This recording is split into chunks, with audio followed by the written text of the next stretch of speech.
Hello dear chess friends and welcome to our new video. In that video I'll present famous game played between Joel Lothier and Veselin Topalov in Elista Olympiad played in 1998. That game was played in match France versus Bulgaria, and let's see what happened, and you will understand why I think that game is so instructive to understand topic of positional sacrifice. White started with d4, Lothier was white, Topalov was black, knight f6, c4, e6, and after knight c3 we got position, we got Nimzo Indian on the board. After e3 there was played move c5, knight ge2, and c takes d4. Now after c takes d4, the most common move is c takes d4, and that move was played. After castling, white continued with a3. Well, idea is to force black to get decision, what he will do with that bishop. If black takes, okay, not good move, because now if black strikes with d5, there is even c5 or maybe bishop g5 with already some initiative for white. Black has problems to activate his queen side pieces, especially light square bishop. That's why bishop must retreat, and of course it is better to choose e7 than a5. On a5 he will just provoke b4 with bishop b2, giving white several tempi. Now after that move, white played d5. White wants to gain space to prove black did something wrong in the opening, but that is not fact. We'll see in another game, Gelfand-Tivyakov, that there is still a lot of poison with that move, but that should not be so dangerous for black if black plays precisely. E takes d, normally c takes d, if white wants to play for a space, it is natural to keep the pieces. And bishop c5, that is correct move, I like that move, where after knight d4 white wants to play bishop e2 to finish development some harmonious way. g3 is very slow and very bad because there is knight g4 with attack on f2. After knight d4 there is even something like knight f2 with that check, and black should win this game. So knight d4 was played, bishop comes to e2, d6, bishop e2, a6. It's strange for me black didn't play rook e8, but okay, sooner or later that will be just played and there will be some repetition, some different move order, yeah. Castling, knight bd7, all that is I think very normal, nothing to say pro and con that. Bishop e3 and knight e5. Now we see that black wants with pawn on d6 practically to keep white pawn d5 blocked, which blocks all white pieces, and he wants to neutralize white pieces.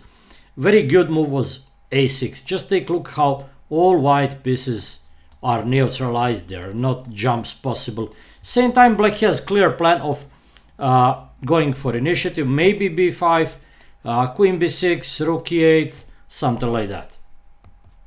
h3, white further goes for restricting black minor pieces. White wants to do the same.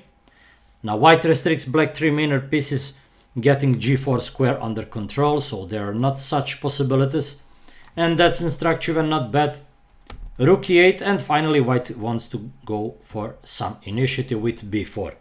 Instead of b4, queen b3 can be played, but that can be met with b5, where queen b6, bishop b7, and as you can see, somehow surprisingly white suffers with space problem on the queen side. Somehow queen on b3 is restricted as well.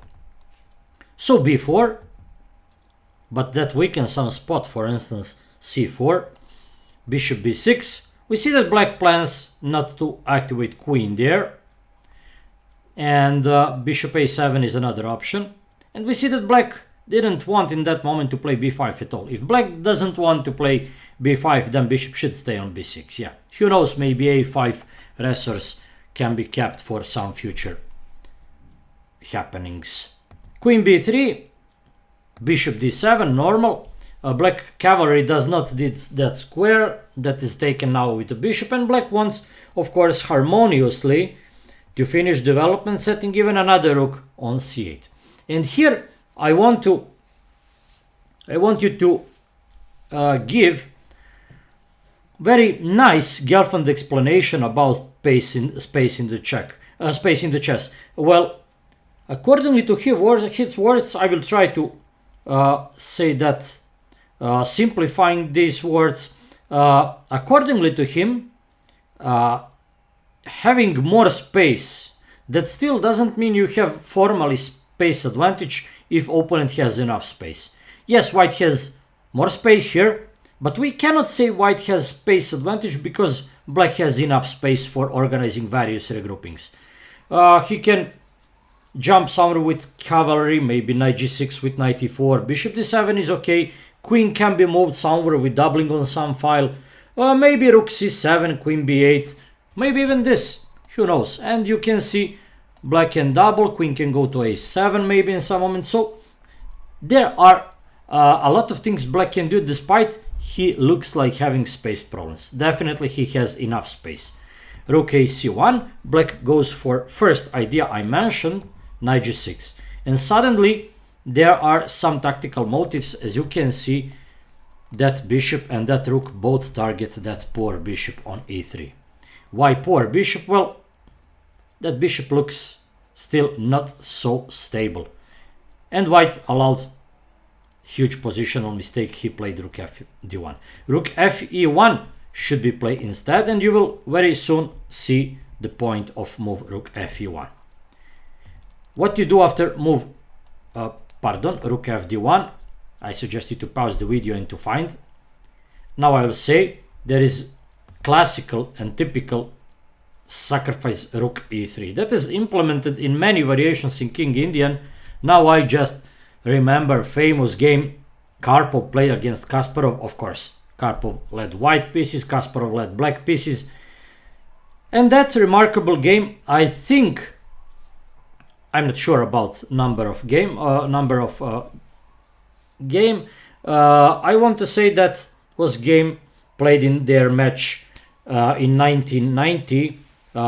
Game played, I think, in first part of the match played in New York. Remarkable sacrifice happened in that game, but Karpov managed to neutralize black initiative and game was ended in draw. After rook e3, idea is that after f takes c, black just dominates on dark squares. That bishop is pretty useless because black has many of active play. Using dark squares, knight can go to e5, even queen as well. And now I want just to go back. In case of rook f1, rook e3, f takes e3, queen e7, white just has moved this. And that gives white perfectly safe position. Pawn e3 is defended, and okay, black can install piece on e5, trying to regroup on the king side with maybe knight e5, knight h5, maybe queen somewhere, okay. But still, white has stable position and I think should survive. Knight g6, rook fd1, taking, queen e7. How to defend pawn e3? Rook d3, let me remind you, loses after that. Simple and easy. If rook takes, collapse after queen e3. If pawn takes, there is even rook c3, but black can win simpler with that. And after rook d2, now queen e3 ends the game. Okay, white played knight somewhere. Where? He played knight a2. Okay, he wants to have rook c1 protected. Let me say that in many occasions there is possibility for black to go for something like rook c1, queen e3, where that piece on c1 will be under attack. So after queen e7, knight a2 was played, but now rook c1, which was wrong. Rook e8 was much better. Why? Simply white has nothing from that piece, from that file. That piece cannot invade. And simply black can use that rook for his activities, and that's why it was better.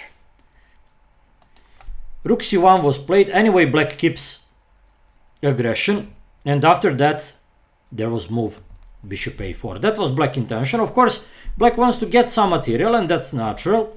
Also here, knight h4 maybe would be more aggressive move with targeting g2 pawn with such ideas like queen e4 or knight e4 with queen g5. In the game, after bishop a4, white played queen to a4, queen e3 and king h1. Natural move, and of course black should just take, simple move which will underline full comfort of black's position. Black will have here one pawn for an exchange, but black will have domination on dark squares. Just imagine how dangerous can be battery on that diagonal, and how black cavalry easily can get to the game using many of weakened squares, weakened spots on the king side. Instead, black goes for tactical knight e4, and that is terrible, terrible mistake. I do not know if that was done in time trouble. Actually, I think it was not, because that was move 24, and it's probably not possible. Such giants as Topalov was even in last century, 1998, to face time trouble, to face Zeitnot after 24 moves. So I think he just blundered something. And what is that? Well, of course, white has a chance to deliver that check on queen e8 instead of knight f5 played. Queen e8. Maybe white didn't want to set queen there, because after knight f8 there is threat of knight g3 or knight f2. Maybe that was idea. Maybe black found that and was satisfied, and maybe white found that and was afraid of that. So there is hidden amazing tactical possibility for white. I suggest you to pause the video to see, to try to observe deeper and to find, well, knight to e6. After f takes, d takes, there is deadly threat of e7 and deadly threat of queen f7. So after knight f2, king h2, white would even win the game. Black would be practically forced to play this, but now that leaves white with exchange up. Yes, black has two pawns for an exchange, but very soon white will just end game in his favor. There are deadly threats of bishop c4 or bishop f3. First move with targeting black knight and king on diagonal. Another move with targeting weak b7 pawn. Okay. Black allowed terrible mistake. White returned the favor, and after knight f2, finally black was able to convert. After knight g3, now knight e4. Black wants, with reason, more from the position. Not knight d1, because there is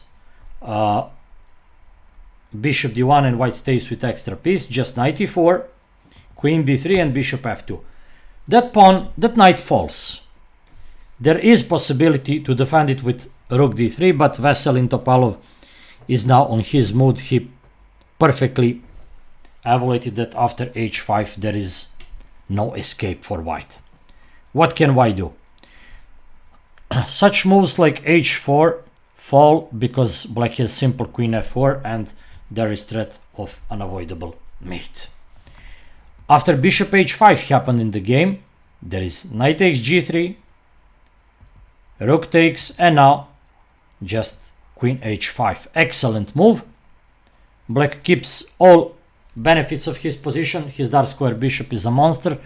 Let me say that here black still would be able to get huge mistake after this, where after that position remains better for black, but with unclear result. Why do I think that is better for black? Well, you know, my dear chess friends, central pawns in endgame, in deep endgame, are almost never dangerous. So even if white has some chances to use that pawn with queens on the board, black has possibility to play queen e5. And now, as you can see, black is better. His majority on the side will produce definitely some passer, and that passer will be more distant and can be used to deflect white pieces in potentially rising king endgame, or of course to deflect white king, not pieces in potentially rising pawn endgame. Here I must remind amazing game, amazing endgame happened in the game Lasker Nimzowitsch Zurich 1934. If you don't know about that game, find it and watch and observe deeply that remarkable endgame, and you will see how black should easily convert this as happened in that remarkable game. Lasker Nimzowitsch Zurich 1934, I think. Okay, queen h5. Black decided to keep bishop on the board anyway because there is nothing white can do. If rook d3, if rook moves somewhere, okay, let's say rook f3, queen e5, g3 and queen e1, and that may happen even in case of rook d3. Now knight is under attack, the mate is threat, and white is about to collapse. So rook g6 was played, but now white is pawn down and black bishop, maybe surprisingly, is better than white knight. Why is that fact? Well, Capablanca said that queen better collaborates with knight than with the bishop in the endgame. Is that true? Yes, that mostly happens in the endgame, but that is an exclusion. Even not having extra pawn, black will dominate because there is threat of using dark squares, weak dark squares in white camp, as you can see, setting battery with idea to win the game. Also white pawn d5, despite it is on white and looks safe, it is in problem because black can maybe after exchanging queens just take it with knight with the king. I think black king should be faster in the endgame. Let's see.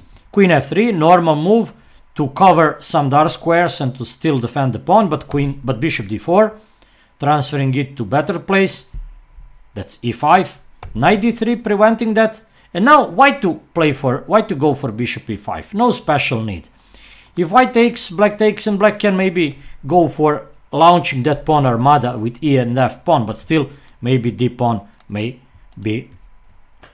complicate black task. No need to go for this. Black just played queen g5. Now he will play bishop e5 in some other condition, under other circumstances, of course. But as you can see, after that there is that possibility. So black wants to trade queens, not bishop for knight, and that practically forces exchange because now there is offered the queen is under attack, knight is under attack. There is possibility of queen g1, so white is practically forced to accept. And now just arose endgame winning for black. White king gets to the center, yeah, g6, king f3, bishop d4, no need to rush. Black instructually first activate the king. White tried to build some barrier, but pawn is not on g4 and black plays king f5. What would black do if white pawn is on f5, on g4? Well, he will play f5, create passed pawn, create another passed pawn on the queen side, and try to win after f4 and using f5 spot with the king. But here, king f5 goes directly, king e2, bishop a7, and after time control is gone, that was move 43, white decided to resign because there is nothing he can do. Black easily converts. Other possibilities to attack that pawn, or maybe this. Other possibility, maybe something like that. Of course, black will create passed pawn here, or probably with b5, bishop b6 and a5, not to close the bishop, of course. So in that moment, white decided to resign. That was truly a remarkable game, and let's see that game once again, this time briefly. Nimzo Indian, white decided to go for a space, d5, c takes, bishop takes, knight d4, d6, and after all that moves, we see that black harmoniously finished development, where after a4, rook c8, knight g6, suddenly black has some tactical motives on open e file and on diagonal a7 to g1. After huge mistake, rook fd1, well, rook e1, fe1 was correct, and here white will have nice possibility of bishop f1 to defend e3. Black will have compensation for an exchange, but not more. Instead of that, white played rook fd1, and that gave black huge attack. After that, black was able even to get a pawn. And now black allowed terrible mistake, knight e4, which was not punished because white missed queen e8 with knight e6 with a win. What a win! Well, there will be win after this. And rook e1. With idea bishop c4 or bishop f3, white would be just winning. After knight f5, mistake, returning the favor. Knight f2 was happened.